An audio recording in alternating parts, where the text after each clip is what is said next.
Seja bem-vindo! Não esqueça de inscrever-se no canal, ative o sininho para receber todas as notificações, avalie e compartilhe. Mero Cristianismo.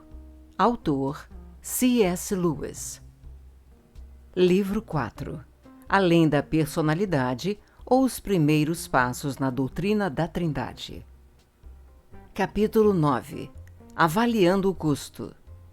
Parece que uma boa quantidade de pessoas ficou incomodada com o que eu disse no capítulo anterior sobre as palavras "sede perfeitos" pronunciadas por Cristo.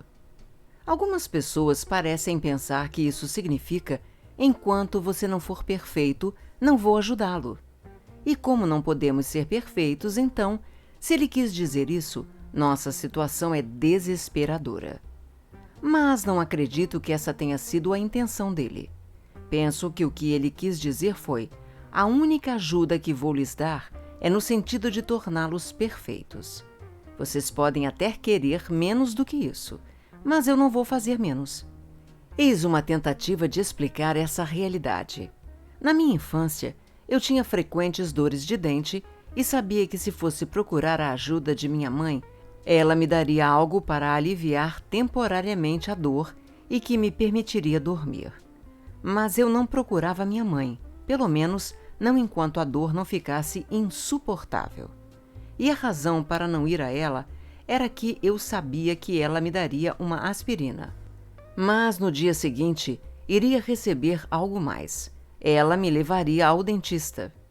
Eu não poderia obter dela o que eu desejava sem esse algo mais que eu não desejava.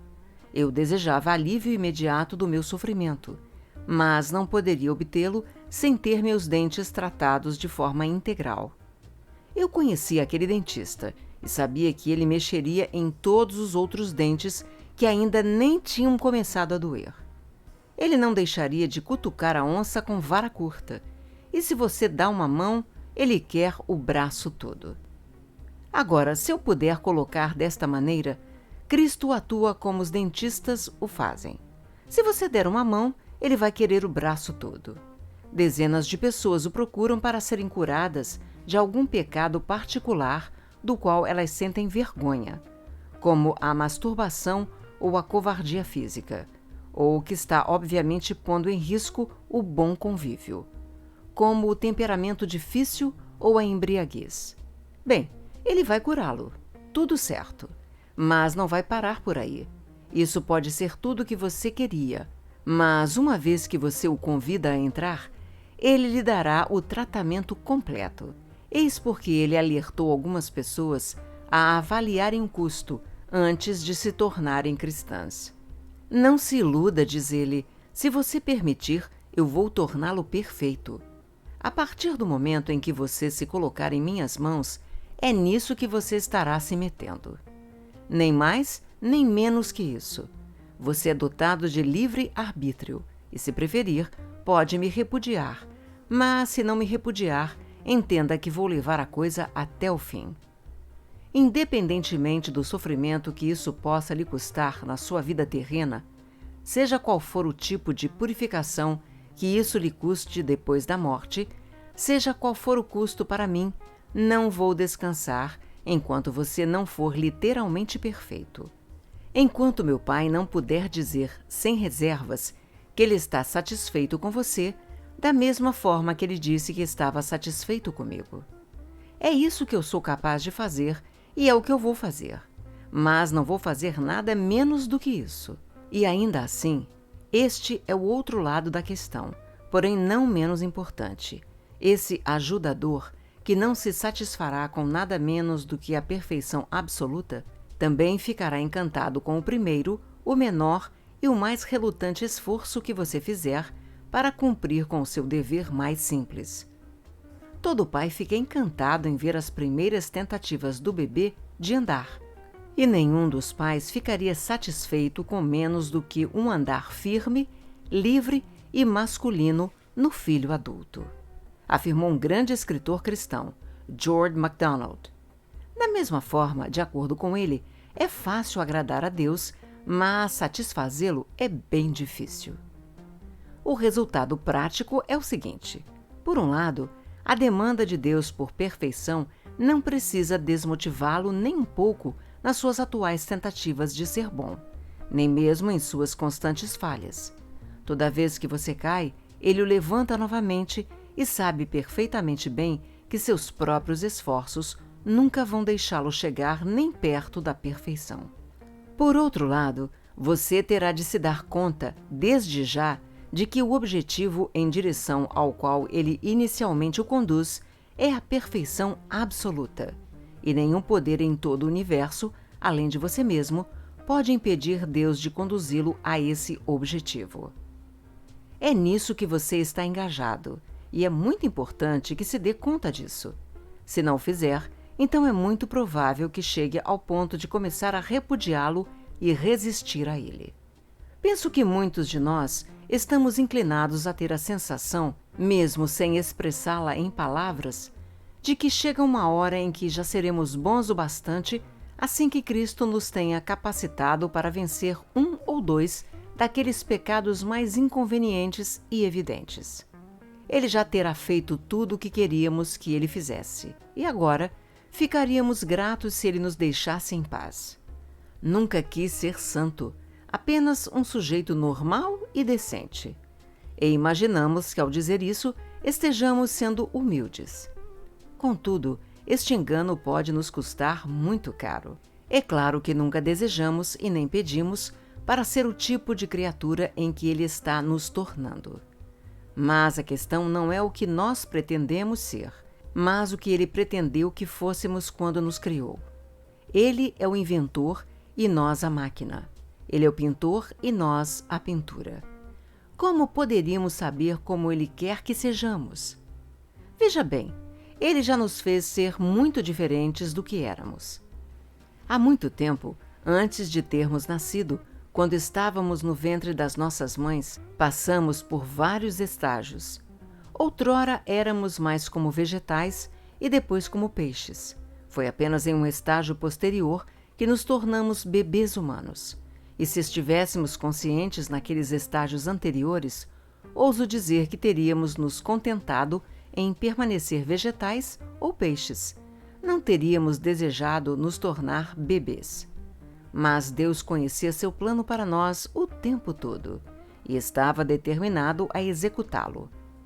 Algo parecido com isso está acontecendo agora em um nível superior. É possível que nos contentemos em permanecer pessoas comuns, mas Ele está determinado a executar um plano bem diferente. Recuar diante desse plano não é humildade, mas sim preguiça e covardia. E submeter-se a ele não é presunção ou megalomania, é simples obediência. Há outra forma de expressar esses dois lados da verdade. Por um lado, nunca devemos imaginar que podemos invocar nossos próprios esforços solitários para nos conduzir como pessoas decentes, nem mesmo pelas próximas 24 horas. Se Ele não nos der suporte, nenhum de nós está a salvo de cometer qualquer pecado abominável. Por outro lado, nenhum grau possível de santidade ou heroísmo que já tenha sido registrado da parte dos heróis da fé está além do que Deus está determinado a produzir em cada um de nós no final. Essa obra não será completada nessa vida, mas Ele pretende nos levar o mais longe possível antes de morrermos. É por isso que não devemos ficar surpresos quando passamos por tempos difíceis. Sempre que uma pessoa se volta para Cristo, parece que as coisas vão muito bem, no sentido de que alguns dos seus maus hábitos são corrigidos. Ele pode muitas vezes ter a sensação de que agora seria natural que as coisas fluíssem sem maiores dificuldades. Quando surgem os problemas, doença, dificuldades financeiras, novos tipos de tentação, ele fica decepcionado. Essas circunstâncias, conforme ele as sente, poderiam ter sido necessárias para despertá-lo e fazê-lo se arrepender de seus dias maus do passado. Mas qual é o sentido delas agora? A razão é que Deus o está forçando a elevar o nível, colocando-o em situações em que ele terá de ser muito mais corajoso ou mais paciente, ou mais amoroso do que ele jamais sonhou ser antes. Para nós, isso tudo parece desnecessário, mas é assim porque ainda não tivemos a menor noção da obra tremenda que Ele quer realizar em nós. Acho que devo utilizar outra parábola de George MacDonald. Imagine-se como uma casa viva.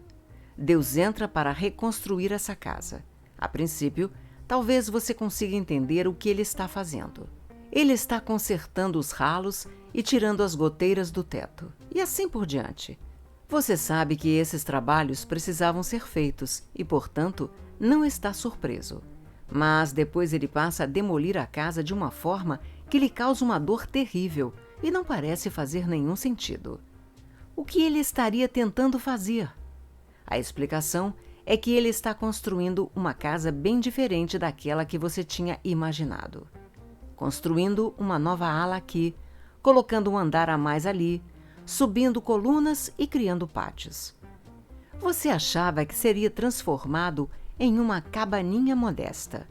Mas ele está construindo um palácio e, além disso, pretende vir e viver nele pessoalmente. O mandamento "sede perfeitos" não é um palavreado idealista, tampouco é uma ordem de fazer algo impossível, pois ele vai nos transformar em criaturas capazes de obedecer a esse mandamento. Ele disse na Bíblia que somos deuses e ele vai manter sua palavra. Se nós permitirmos, pois poderíamos impedi-lo se desejarmos fazer isso, ele transformará os mais débeis e imundos de nós em deuses ou deusas, em criaturas deslumbrantes, radiantes, imortais, pulsando por todo lado de tanta energia, alegria, sabedoria e amor que nem podemos imaginar agora um espelho inoxidável brilhante que reflete de volta para Deus de forma perfeita, embora, é claro, em escala menor, o seu próprio poder, prazer e bondade ilimitados. O processo será longo e, em parte, bastante doloroso, mas é nesse processo que estamos engajados. Nada mais, nada menos do que isso. Era isso que ele pretendia dizer quando proferiu aquelas palavras.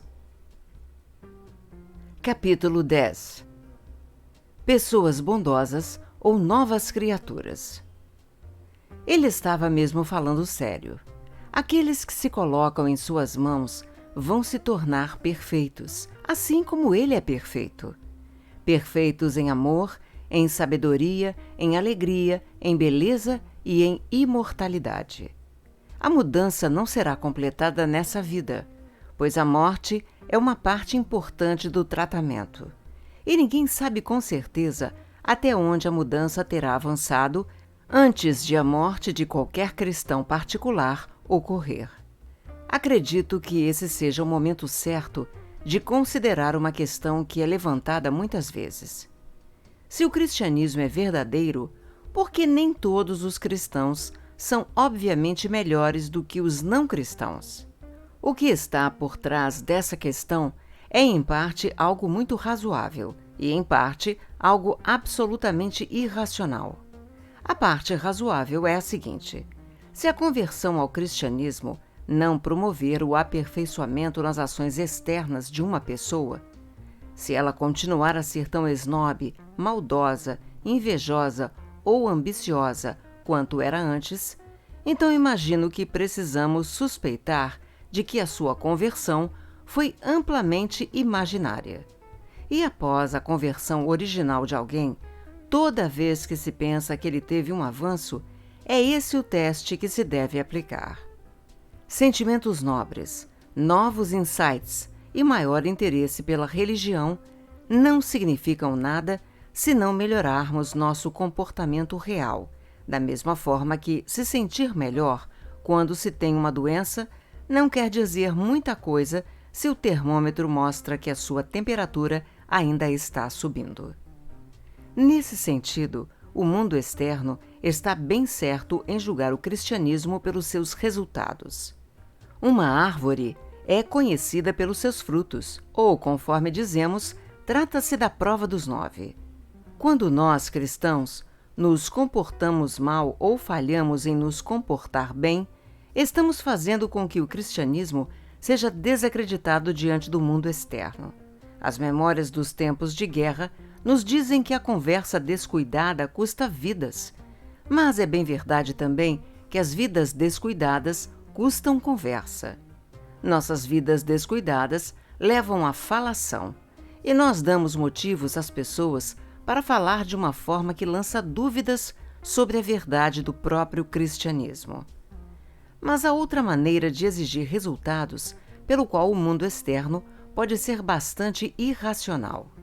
Seus integrantes são capazes de demandar não meramente que a vida de cada pessoa melhore depois de se tornar cristã, mas impõem também que, para crerem no cristianismo, teriam de enxergar o mundo todo nitidamente dividido em duas categorias, a dos cristãos e a dos não cristãos, e que todas as pessoas da primeira categoria sejam, em dado momento, mais gentis do que todas as pessoas da segunda.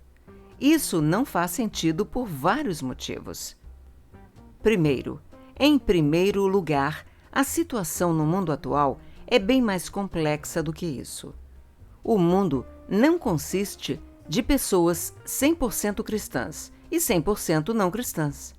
Existem pessoas, uma grande parcela delas, que estão lentamente deixando de ser cristãos, mas que ainda atendem por esse nome, e algumas delas fazem parte do clero. Outras estão se tornando gradativamente cristãs, embora ainda não assumam esse nome. Há também aquelas que não aceitam a doutrina sobre Cristo completamente, mas que se sentem fortemente atraídas por ele, de modo que são dele em um sentido muito mais profundo do que elas mesmas conseguem entender. Existem pessoas em outras religiões que estão sendo guiadas pela influência secreta de Deus para se concentrar naquelas partes da religião que estão em concordância com o cristianismo, e dessa forma pertencem a Cristo sem o saber. Por exemplo, um budista de bom temperamento pode ser levado a se concentrar cada vez mais no ensinamento budista sobre a graça e deixar para segundo plano o ensinamento de determinados outros pontos, embora ele possa ainda afirmar que crê nessa doutrina. Muitos dos bons pagãos que viveram antes do nascimento de Cristo poderiam ter estado nessa posição. E é claro que sempre haverá uma grande quantidade de pessoas que se mostram mais do que confusas e têm um monte de crenças inconsistentes, todas misturadas numa grande miscelânea. Consequentemente, não há muita serventia em tentar emitir juízos sobre cristãos e não cristãos tomados em conjunto. Pode até haver alguma utilidade em comparar cachorros e gatos, ou mesmo homens com mulheres, tomados como um todo, porque nesses casos sabemos quem é quem. Além disso, um animal não se transforma, nem lenta, nem repentinamente, de cachorro em gato. Mas, quando estamos comparando de modo geral cristãos e não cristãos, normalmente não estamos pensando em duas ideias vagas que adquirimos dos romances e jornais.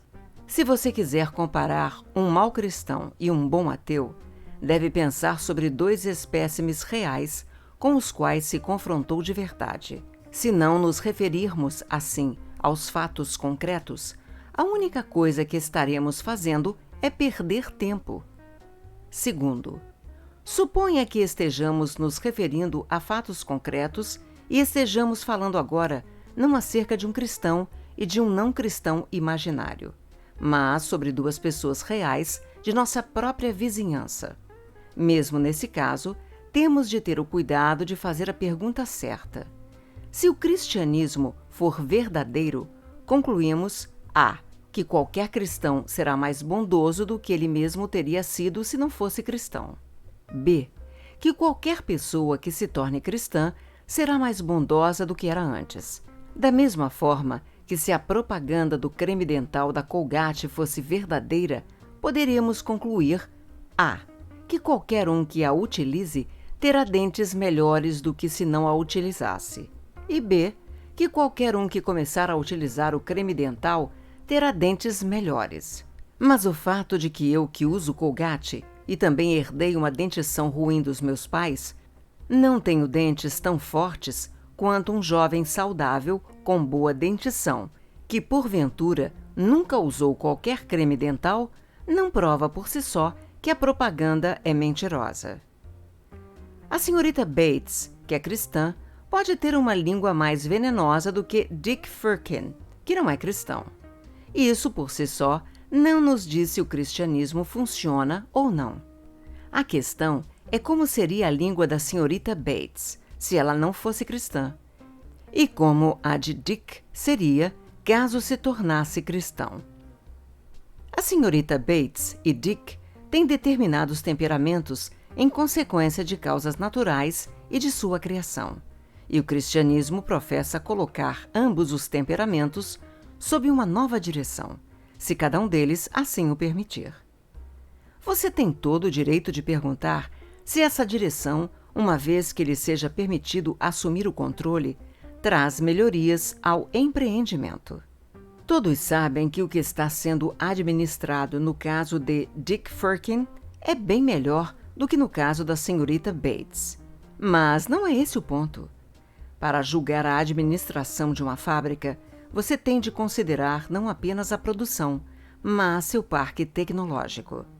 Ao considerarmos o parque tecnológico da fábrica A, chegaremos à conclusão de que seria um milagre ela produzir qualquer coisa. Ao considerarmos as instalações modernas da fábrica B, sua produção, embora alta, poderia ser bem menor do que deveria ser. Não há dúvida de que o bom administrador da fábrica A investirá em novo maquinário assim que puder, mas isso leva tempo. Nesse meio tempo, o baixo nível de produção não será prova do seu fracasso. Terceiro, agora vamos um pouco mais a fundo. O administrador está querendo investir em novo maquinário. Antes de Cristo ter encerrado o serviço com a senhorita Bates, ela será muito boa de fato. Mas, se deixarmos as coisas por isso mesmo, poderia parecer que o único objetivo de Cristo seria empurrar a senhorita Bates para o mesmo nível em que Dick já estava. Estivemos falando, na verdade, como se Dick fosse um sujeito bom, como se o cristianismo fosse algo de que as pessoas perversas necessitassem e as bondosas pudessem se dar ao luxo de dispensar. É como se o ato de ser bondoso fosse tudo o que Deus exigisse. Mas esse seria um equívoco fatal. A verdade é que, aos olhos de Deus, Dick Firkin precisa da salvação tanto quanto a senhorita Bates. Em certo sentido, vou explicar em qual daqui a pouco. O ser bondoso dificilmente entra em questão. Você não pode esperar que Deus olhe para o temperamento plácido e para a predisposição amistosa de Dick exatamente como nós fazemos, uma vez que resultam das causas naturais que Deus mesmo criou. Sendo meramente temperamental, eles desaparecerão por completo quando Dick tiver uma indigestão. O ser bondoso ou não, na verdade, é o presente de Deus para Dick, não o de Dick para Deus. Da mesma forma, Deus permitiu que causas naturais trabalhassem em um mundo devastado por séculos de pecado para produzir na senhorita Bates a mente fechada e os nervos à flor da pele que explicam a maior parte de sua maldade. De acordo com o seu tempo perfeito, colocar essa área da vida dela nos eixos. Mas essa não é a parte crítica do negócio para Deus, pois não apresenta dificuldades. Não é essa a sua expectativa. O que ele está buscando, esperando e trabalhando para obter é algo que não é fácil nem mesmo para Deus, porque, dada a natureza do caso, nem mesmo ele pode produzi-lo por um mero ato de poder. Ele está buscando e esperando por isso em ambos, na senhorita Bates e no Sr. Dick Firkin. Trata-se de algo que eles podem dar livremente a Deus ou negar-lhe. Será que eles vão se voltar para Deus e, assim, realizar o único propósito para o qual foram criados? Seu livre-arbítrio está trepidando dentro deles como a agulha de uma bússola. Mas essa é uma agulha dotada do poder de escolha. Ela pode apontar para o verdadeiro norte, mas não precisa. Será que a agulha vai girar e se firmar, apontando para Deus? Ele pode ajudá-la a fazer isso, mas não pode forçá-la. Ele não pode, por assim dizer, estender a sua própria mão e puxá-la para a posição correta, pois nesse caso, ela já não seria livre. Será que ela apontará para o norte? É dessa questão que tudo depende. Será que a senhorita Bates e Dick vão oferecer suas naturezas a Deus? Se as naturezas que eles oferecem ou detêm são no momento gentis ou malvadas, é uma questão de importância secundária. Deus pode resolver essa parte do problema. Não me entenda mal. É claro que Deus considera uma natureza maldosa algo ruim e deplorável. E é claro que ele se refere a uma natureza gentil como algo bom. Bom como um pedaço de pão, um raio de sol ou a água. Mas essas são coisas boas que ele dá e nós recebemos.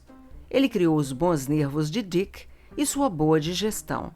E há muito mais de onde essas características vieram. Não custa nada para Deus, até onde sabemos, criar coisas boas. Mas converter vontades rebeldes custou-lhe a crucificação. E por serem vontades, elas podem, tanto em pessoas boas quanto em pessoas maldosas, recusar sua solicitação. E então, como a gentileza de Dick simplesmente fazia parte da natureza dele, tudo isso vai se desfazer no final. A própria natureza vai passar. As causas naturais se uniram em Dick para produzir um padrão psicológico agradável, da mesma forma que elas se reúnem em um pôr do sol para produzir um belo padrão de cores. Logo, pois é assim que a natureza funciona, elas novamente vão se desfazer, e em ambos os casos, o padrão vai desaparecer. Dick teve a chance de transformar, ou melhor, deixar Deus transformar, esse padrão momentâneo na beleza de um espírito eternal, mas ele não a aproveitou. Há um paradoxo aqui. Enquanto Dick não se voltar para Deus, ele vai achar que a bondade é propriedade sua, mas enquanto ele pensar assim, ela não será dele. Quando Dick se dá conta de que a condição de ser bondoso não é sua, mas um presente de Deus, e quando ele a oferecer de volta a Deus, então essa qualidade começa a ser propriedade realmente sua. Por enquanto, Dick está começando a participar de sua própria criação. As únicas coisas que podemos manter são as coisas que damos livremente para Deus. O que tentamos guardar para nós é precisamente o que podemos ter certeza de perder. Não deve, portanto, causar surpresa o fato de encontrarmos em meio aos cristãos algumas pessoas que continuam sendo partícipes do mal. Há até uma razão se você pensar bem sobre o assunto, porque se pode esperar que as pessoas do mal se voltem para Cristo em maior número do que as bondosas. Foi isso que as pessoas contestaram em Cristo ao longo da sua vida na Terra. Ele parecia atrair essas pessoas detestáveis. É disso que as pessoas vivem reclamando e sempre reclamarão. Você não vê por quê? Cristo disse: "Bem-aventurados os pobres". E quão difícil é para os ricos entrar no reino de Deus. E, sem dúvida, ele se referia aos essencialmente ricos e pobres do ponto de vista econômico. Mas será que as palavras de Cristo não se aplicam também a outro tipo de riqueza e de pobreza? Um dos perigos de se ter muito dinheiro é que você pode ficar bem satisfeito com os tipos de felicidade que o dinheiro traz, e assim deixar de se dar conta de que necessita de Deus. Se tudo parece vir a você simplesmente assinando cheques, você poderá esquecer de que é totalmente dependente de Deus a todo momento. Agora, é claro e certo que os dons naturais carregam em si um perigo similar. Se você é corajoso, inteligente, saudável, popular e tem boa formação, é provável que fique plenamente satisfeito com o seu caráter tal como ele é. Por que colocar Deus nisso? Você poderia perguntar. Você consegue adotar certo nível de boa conduta com bastante facilidade.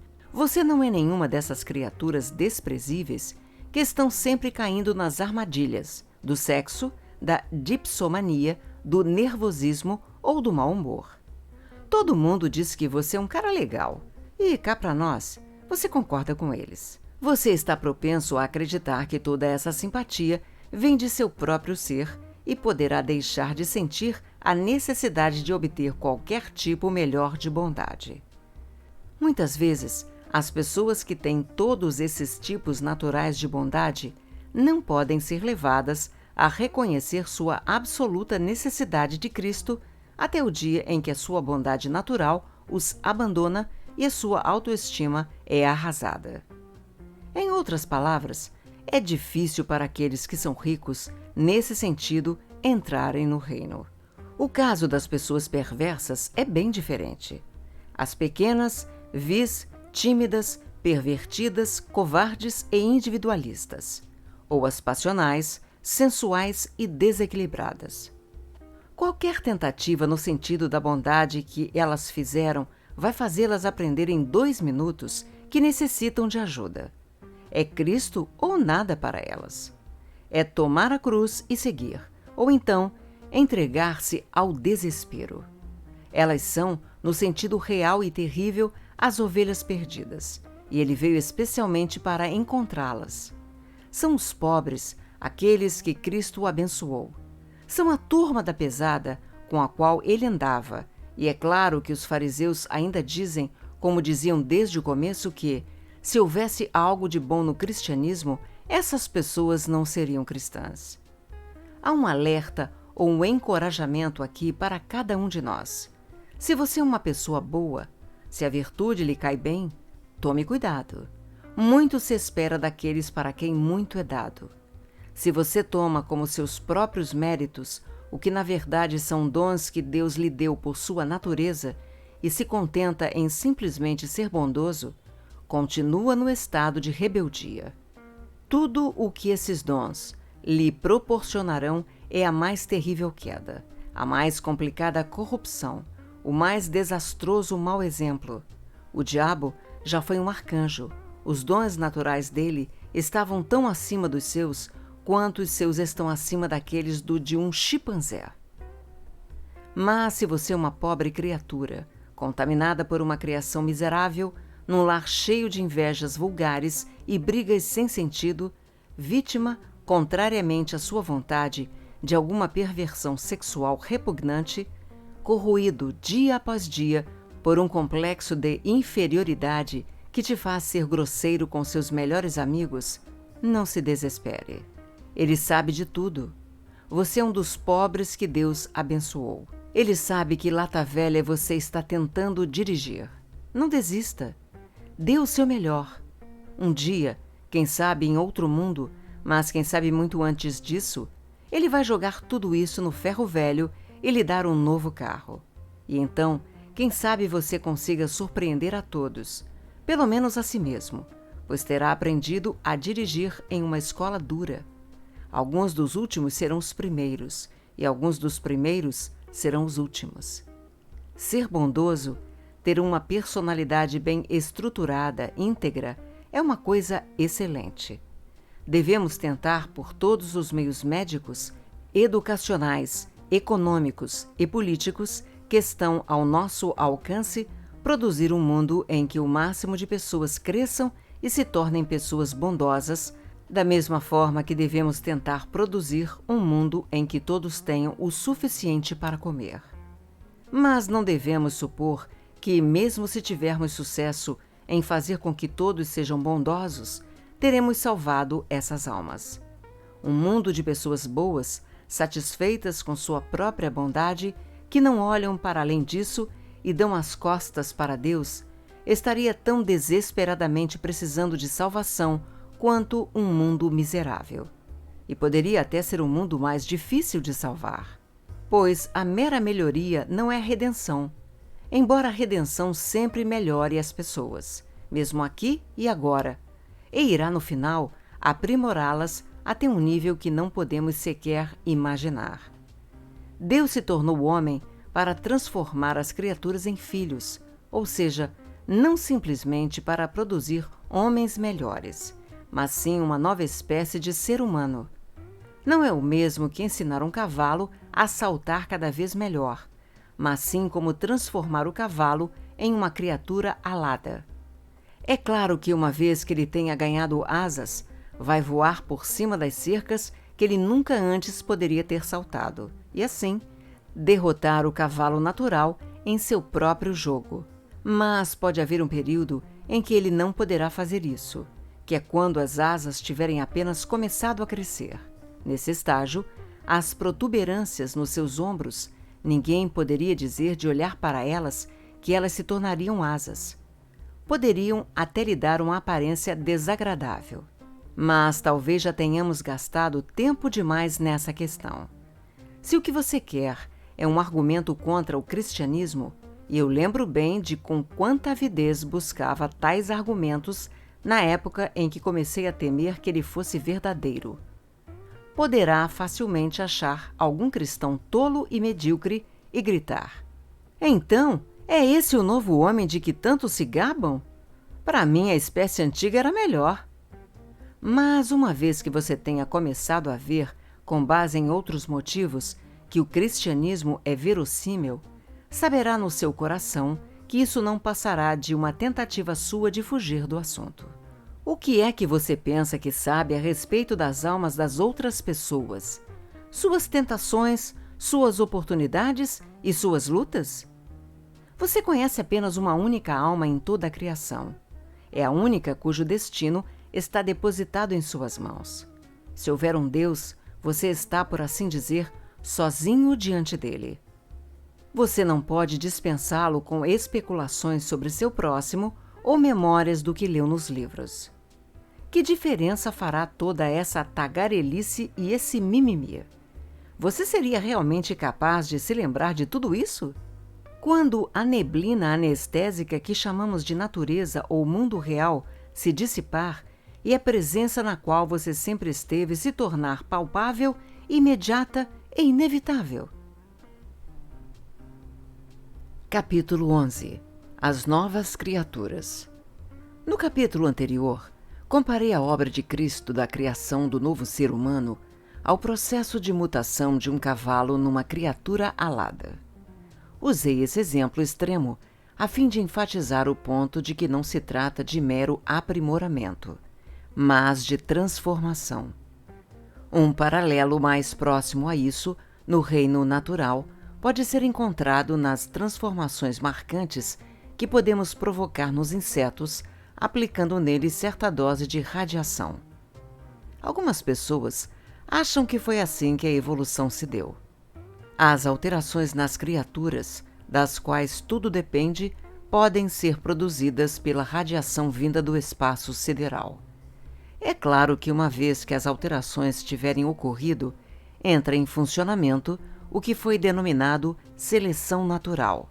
Isto é, as alterações úteis sobrevivem e as outras são extirpadas. Talvez um homem moderno possa entender melhor a ideia cristã se a considerar em relação à evolução. Nos dias atuais, todo mundo já ouviu falar da evolução, embora, é claro, algumas pessoas instruídas não acreditem nela. Todos foram ensinados que o homem evoluiu de espécies de vida inferiores. Consequentemente, as pessoas muitas vezes se perguntam: qual será o próximo passo? Quando vai surgir algo além do homem? Autores bem criativos tentam às vezes imaginar o passo seguinte, o super-homem, como eles o chamam. Mas, em geral, o que eles fazem é apenas retratar seres bem piores do que o ser humano, como o conhecemos, e depois tentam corrigi-lo acrescentando-lhes pernas ou braços extras. Mas suponhamos que o próximo passo seja algo bem diverso dos passos anteriores. Algo diferente de tudo o que eles pudessem imaginar. E não é bem provável que assim seja? Há milhares de séculos, criaturas imensas e pesadamente encouraçadas evoluíram.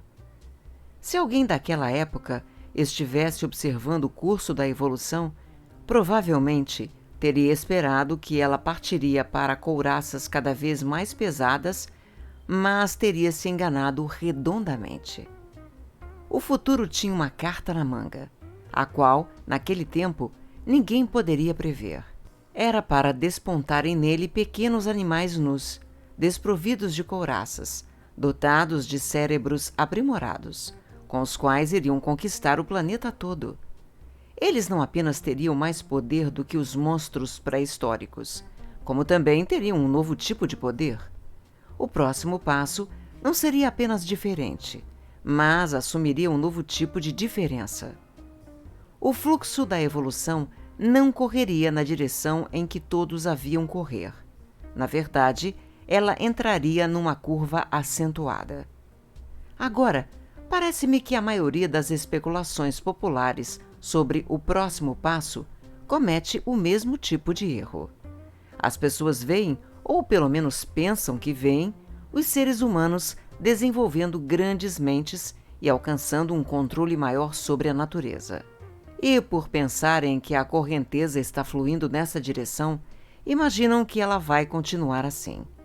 Mas não consigo deixar de pensar que o próximo passo será realmente novo. Ele seguirá para uma direção que ninguém jamais imaginou, e dificilmente seria chamado de passo novo se não fosse dessa maneira. Não era de se esperar apenas a diferença, mas um novo tipo de diferença. Não era de se esperar meramente a mudança, mas um novo método de produzir a mudança. Ou, para usar uma contradição em termos, não era de se esperar que o próximo estágio da evolução sequer fosse um estágio.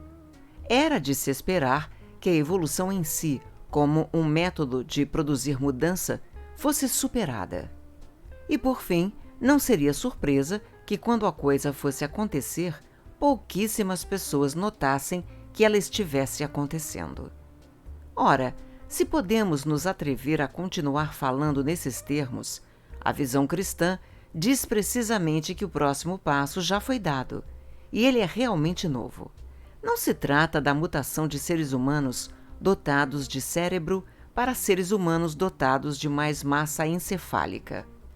Trata-se de uma mutação que se desvia para uma direção totalmente diferente, uma transformação que se dá do estado de criaturas de Deus para o de filhos de Deus. O primeiro exemplo apareceu na Palestina há 2000 anos. Em certo sentido, a mutação não é sequer uma evolução, porque não é algo que surge a partir de uma sequência natural dos eventos, mas algo que ingressa na natureza a partir de fora. Mas isso é precisamente o que esperava. Chegamos à nossa ideia de evolução estudando o passado. Se há realmente novidades à nossa espera, então é claro que nossa ideia, baseada no passado, não irá de fato dar conta delas. E, na verdade, esse novo passo não se distingue de todos os anteriores, apenas por sua natureza vindo de fora, mas de diversas outras maneiras. Primeira, ela não se desenvolve pela reprodução sexual. Será que isso é de se surpreender? Havia uma época, antes do aparecimento do sexo, em que o desenvolvimento costumava ocorrer por diferentes métodos. Consequentemente, é de se esperar que venha o tempo em que o sexo desapareça, ou então, que é o que está acontecendo atualmente, uma época em que o sexo, embora continuando a existir, deixe de ser o canal principal do desenvolvimento. Segunda, nos estágios anteriores, os organismos vivos ou não tiveram escolha ou pouca escolha na hora de dar o próximo passo. O progresso era principalmente algo que acontecia com eles, não algo que eles faziam. Mas o novo passo, o da transformação de criaturas para filhos, é voluntário, pelo menos em certo sentido. Não é voluntário no sentido de que nós, sozinhos, poderíamos tê-lo dado ou sequer tê-lo imaginado, mas é voluntário no sentido de que, se ele nos é oferecido, podemos recusá-lo. Podemos, se assim for do nosso agrado, recuar. Podemos enfiar nossa cabeça na areia e deixar a nossa humanidade prosseguir sem nós. Terceira, Eu chamei Cristo de primeiro exemplo do novo ser humano, mas é claro que ele é muito mais do que isso. Ele não é meramente um novo homem, uma espécime das espécies, mas o novo homem. Ele é a origem, o centro e a vida de todos os novos seres humanos, e veio ao universo criado por sua própria vontade, trazendo com ele sua Zoé, a nova vida. Quero dizer, nova para nós, é claro, pois em seu próprio habitat, Zoé sempre existiu. E ele a transmite não por hereditariedade, mas pelo que chamei de bom contágio. Todos os que a contraem, contraem-na pelo contato pessoal com Cristo. Outras pessoas se tornam novas por estarem nele. Quarta, esse passo é dado numa velocidade diferente das anteriores. Comparado com o desenvolvimento do ser humano nesse planeta, a difusão do cristianismo pela raça humana parece ocorrer na velocidade de um raio, pois 2000 anos não são quase nada na história do universo. Nunca se esqueça de que todos nós ainda somos os cristãos primitivos. As nefastas e ociosas divisões presentes entre nós são, assim esperamos, doenças de infância. Ainda estamos em fase de crescimento. O mundo externo, sem dúvida, pensa precisamente o contrário. Ele pensa que estamos morrendo de velhice, mas não é a primeira vez que se pensa assim. Repetidas vezes, ensinou-se que o cristianismo estava morrendo por perseguições vindas de fora e corrupções a partir de dentro, pelo crescimento do mundo islâmico e advento das ciências físicas, pelo surgimento de grandes movimentos revolucionários anticristãos. Mas o que aconteceu no mundo foi o desapontamento. Sua primeira decepção foi com relação à crucificação. O homem reviveu. Em certo sentido, e eu percebo o quanto isso deveria lhes parecer terrivelmente injusto, isso continuou acontecendo desde então. Eles continuam a matar o que Cristo começou. E toda vez, da mesma forma que estão afofando a terra da sua cova, eles subitamente ouvem que ele ainda está vivo e irrompeu em algum outro lugar. Não me admira que eles nos odeiem. Quinta, mas há mais em jogo do que isso. Regredindo para passos anteriores, uma criatura perde, na pior das hipóteses, seus poucos anos de vida sobre a terra. Mas, muitas vezes, não perde nem sequer isso. Regredindo um passo nesse caso, perdemos o prêmio que é, no sentido mais estrito da palavra, infinito, pois agora terá chegado o momento crítico. Por séculos a fio, Deus guiou a natureza até chegar ao ponto de produzir criaturas que são capazes, se assim o desejarem, de ser retiradas diretamente da natureza, de se tornarem deuses e deusas. Será que se deixarão capturar? De certa forma, é como a crise do nascimento.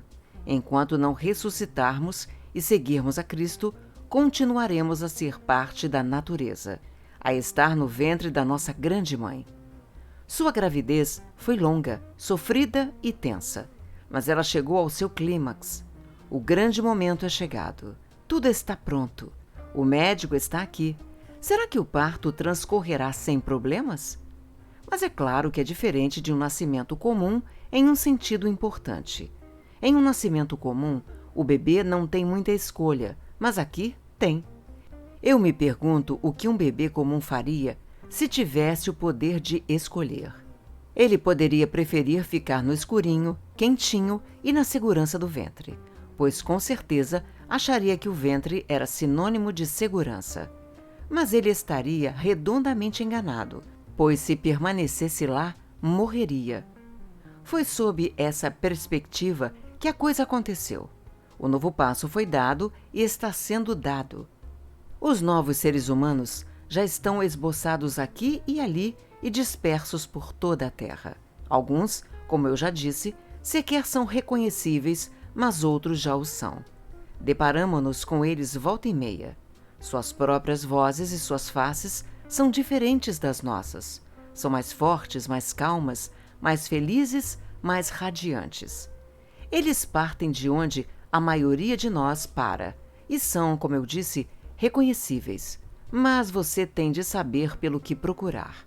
Eles não serão muito semelhantes à ideia de pessoas religiosas que você formou a partir de sua leitura genérica e não chamam a atenção para si. Você tende a pensar que está sendo gentil com eles, quando são eles que o estão sendo com você. Eles o amam mais do que os outros seres humanos o fazem, mas necessitam menos de você. Temos de superar o desejo de nos sentirmos requisitados. Para algumas pessoas que se acham boazinhas, especialmente mulheres, essa é a tentação mais difícil de resistir. Normalmente, vai aparecer que eles têm tempo de sobra, e você vai se perguntar de onde esse tempo vem. Quando tiver reconhecido o primeiro desses novos seres humanos, vai reconhecer o próximo com muito mais facilidade. E suspeito fortemente, mas como é que eu vou saber com certeza? Que eles reconhecem uns aos outros de forma imediata e infalível, apesar de toda e qualquer barreira de cor, sexo, classe, idade ou mesmo de credos. Dessa forma, ter sido santificado é mais parecido com entrar numa sociedade secreta. No mínimo, deve ser uma grande diversão. Mas você não deve imaginar que os novos seres humanos sejam todos iguais no sentido comum. Boa parte do que eu escrevi nesse último livro pode fazê-lo supor que era obrigatório que fosse assim. Tornar-se um novo ser humano significa perder o que agora chamamos de nós mesmos. Temos de sair de nós mesmos e entrar em Cristo. A vontade dele é de se tornar a nossa, e devemos pensar os pensamentos dele. Devemos ter a mente de Cristo, conforme diz a Bíblia. É para ele estar em nós todos?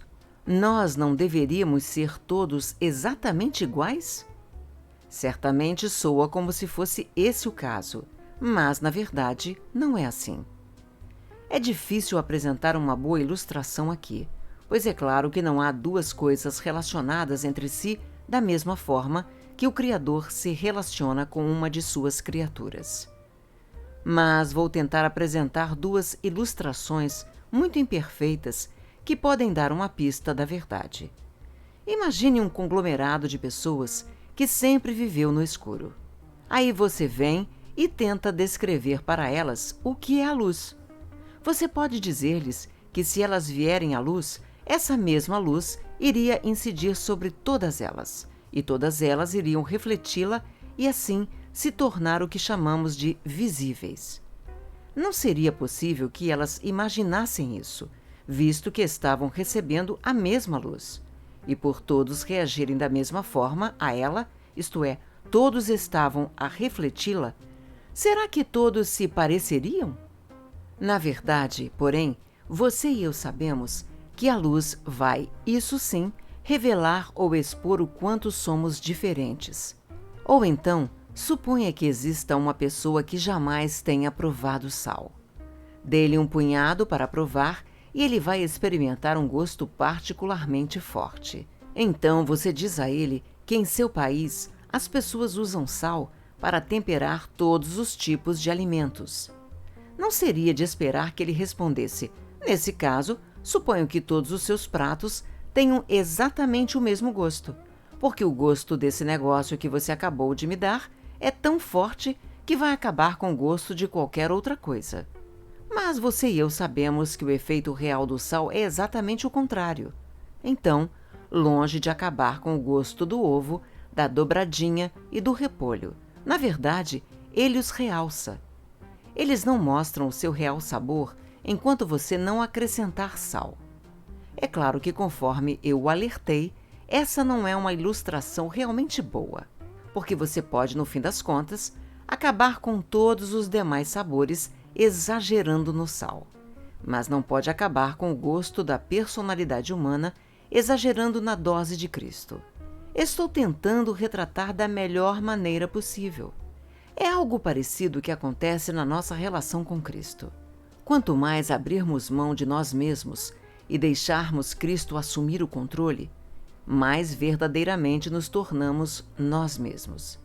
Há tanto dele que milhões e milhões de pequenos Cristos todos diferentes entre si, seguirão não sendo suficientes para expressá-lo completamente.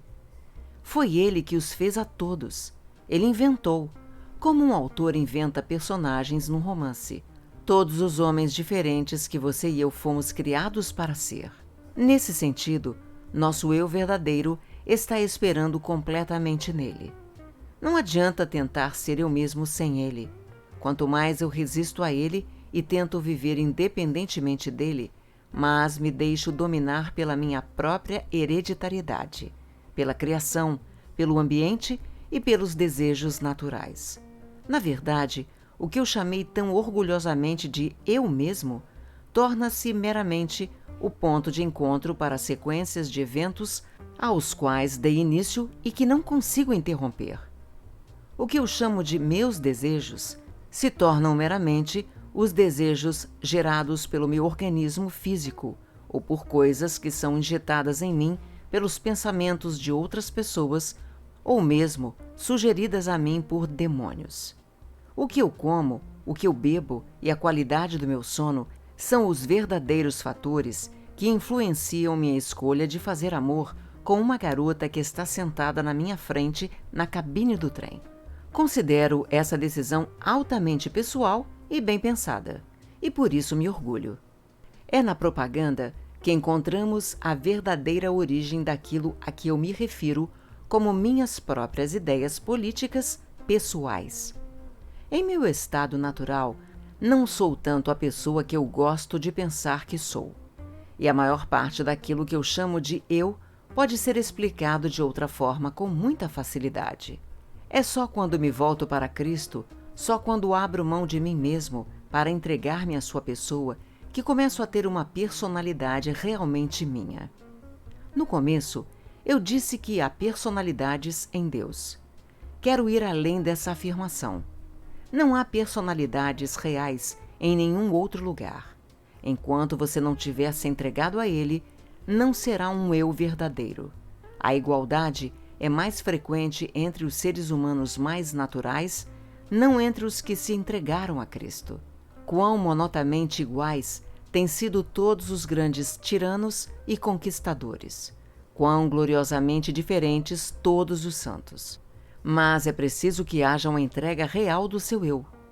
Você deve jogá-lo fora, por assim dizer, às cegas.